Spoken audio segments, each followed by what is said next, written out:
Ka tlhamalalo go tswa mo SABC Studio 10 Auckland Park, Johannesburg, re go tlisetsa kgaso ya dikgang tsa Setswana. A re iketle mmogo ka tshedimosetso. Tla re diale. Mapodisa Eastern Cape a tshwere mokgweetsi wa serori yo a neng a tshabile kwa lefelong la kotsi e masisi e mo go yone go tlhokafetseng batho ba le 7 le go gobala ba le 9.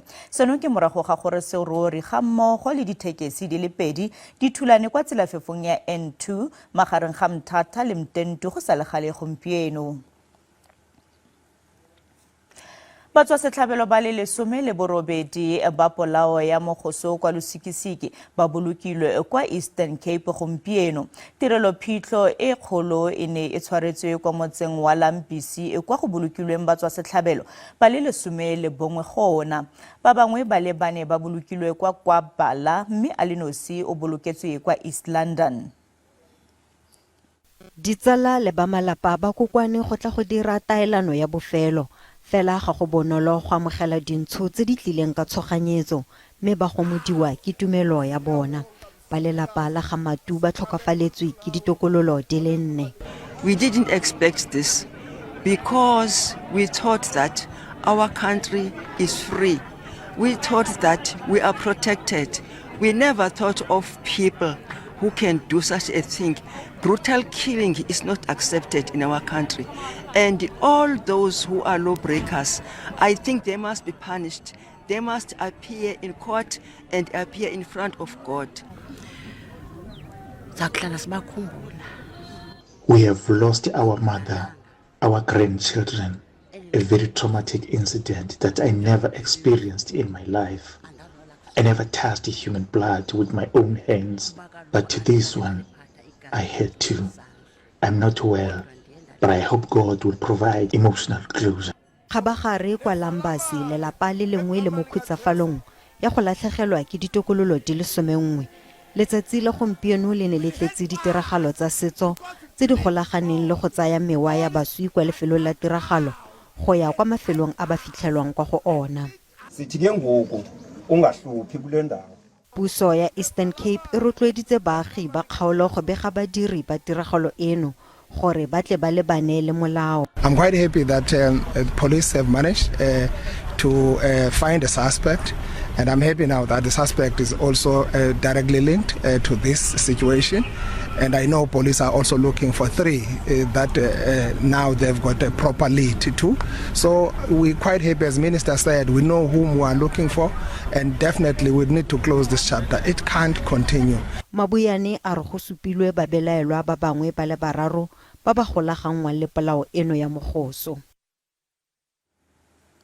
Lelapa ditsala le baemedi ba puso ba tlhotse ba kokwane kwa holong ya baagi ya Kajia kwa bokone jwa Pretoria go itlhoboga mogaka wa mmino wa sedumedi Solomon Molekwane yo a neng a itsege ka Soli Moholo. O reboletswe tirelo phitlho ya semmuso ya profense ke mopresidente Cyril Ramaphosa. Tonakgolo ya Gauteng Panyaza Lesufi a re mmino wa ga Soli Moholo o ne wa lafa setšhaba. Soli Moholo was more than an artist. He was the conscience of the nation. He was the comforter.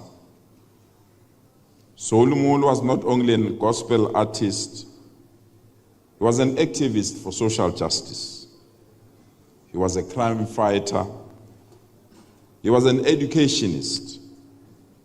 He was a man that was ready to defend the issues of children, women, and people with disabilities. We are proud as the Gauteng government that we requested the president of the country, Cyril Ramaphosa, to honor this giant by declaring his funeral an official provincial funeral. Yesterday, the #1 citizens of our country concurred with us, and we are proud that the president of the country declared this funeral a provincial official funeral. Morutwana wa grade 12 yo go begwang a ipolaile ka ntlha ya go kgerisiwa ke bangwe ba barutabana ba gagwe o bolokilwe kwa ga Mogokong gaufi le Polokwane kwa Limpopo. Joseph Maimela wa dingwaga di le 20 e ne le morutwana kwa sekolong se segolwane sa Kgabo. O tlogetse lekwalo le le tlhalosang ka botlalo mokgwa o bangwe ba barutabana ba gagwe ba neng ba mo kgerisa ka gona.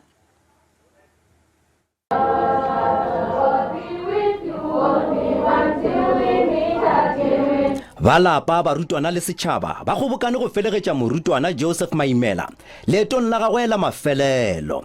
Lehu la Maimela le tlogetše ba bantši ka tlabego le go befelwa morago ga gore o be a itemogela ditlaišo tša bogoroto ka barutiši fao a feditšego a itšeela bophelo. Maimela o tlogetše lengwalo leo a hlalosago ka fao barutiši ba sekolo seo se phagamego sa Kgabo ba bego ba mo tlaiša ka gona. Balapa ba re go phatlalatšwa ga ripoti ya gagwe ya dipoelo le go hlabja ka mantšu gore o a šitwa dithutong go hlotše gore a itšeele bophelo. Rena gore ba fegiwe barutiši bo ba dileng tumo re seno ke ra bothats ba gona ba nnete ka gore so fa bothats bo šetše le gona lengwalo le la le tlhalosa ntongo le nngwe le maikutlo a gae ka mokgona a fila ka gona ka matitšhara. Kgoro ya thuto e re dinyakišišo malebana le se di gare di a kgatlampana se ke go hlatha ge ba maitshwaromabe a barutiši le bogoroto di hlotše lehu la morutwana yo. Go ne le batho ba e le gore within the department ke bona ba bang ba swereng maikarabelo a go lebelela taba tša gore mathata mokhuto ga tlhagile dikolong ba tšea maikarabelo a go dira dinyakišišo. Lehu la Maimela le tšweleditše matshwenyego a malebana le maitshwaromabe a barutiši le gore se se ka thibelwa bjang. Lapa le re tahlegelo ya bona e swanetše go bula kgoro mahlo go thibela bogoroto kgatlhanong le barutwana. Nna ke Koketšo Motau wa ditaba tša SABC ga Mogokong. Serapa sa diphologolo kwa Bloemfontein se tla tswelela se tswetswe go fitlha masepala wa Mangaung o obamela dipeelo tse di gagametseng. Kgotlatshekelo ya Free State re boletse SPCA taelo ya go iletsa go bulwa gape ga serapa seno go fitlha go nna le matlole a lekaneng go ka tswelela go se bula. Dingwaga di le 5 moragonyana diheke di santse di tswetswe. Serapa sa diphologolo se ntse se ngoka leitlho la bajanala le go thusa thata ikonomi ya masepala wa Mangaung. Setheo se se tshositse dipuopuo mo baagi ba ngongoregang ka gore diphologolo ga di tlhokomelwe. Baagi ba re go sa dire ga serapa go ba itse tšhono ya go itumelela lefelo le ba losika le ditsala. The zoo is still empty. There's not even one single animal that stays there. So ne ke ipotsa gore na e tlo gutla neng because it's affecting also the youth. Nka thabela ha diphoofolo di ka bulelwa zoo e kgutliswe hape bana ba kgone go fumana monate. Sebueledi sa NSPCA Jack Peacock a re ba ikamantse le kgotlatshekelo moraga go utlwa gore masepala wa Mangaung o batla gore setheo se bulwe gape ntle le tekanyetso kabo le leano la gore ba tla se tlhokomela jang tseo di atlanegisitsweng ke masepala. Masepala wa re o dirisana le banna le seabe ba maleba go netefatsa gore taelo ya kgotlatshekelo e latelwa sentle le gore e tlile go beela thoko tekanyetso kabo go thusa setheo go bulwa gape.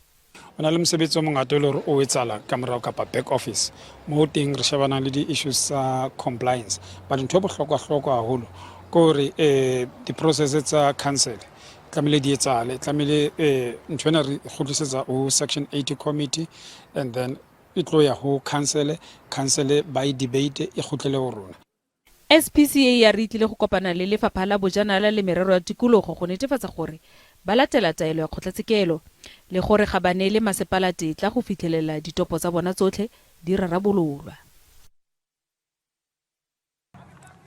Motho di ne di le kalo tsa segonjono kgaso e latelang ke ya sepedi ka moso mo SABC 2 le SABC le hae ga jana ke go tlogela ka ponelo pele ya maemo a bosa go fitlha re kopana gape mo nakong e tlang sala sentle.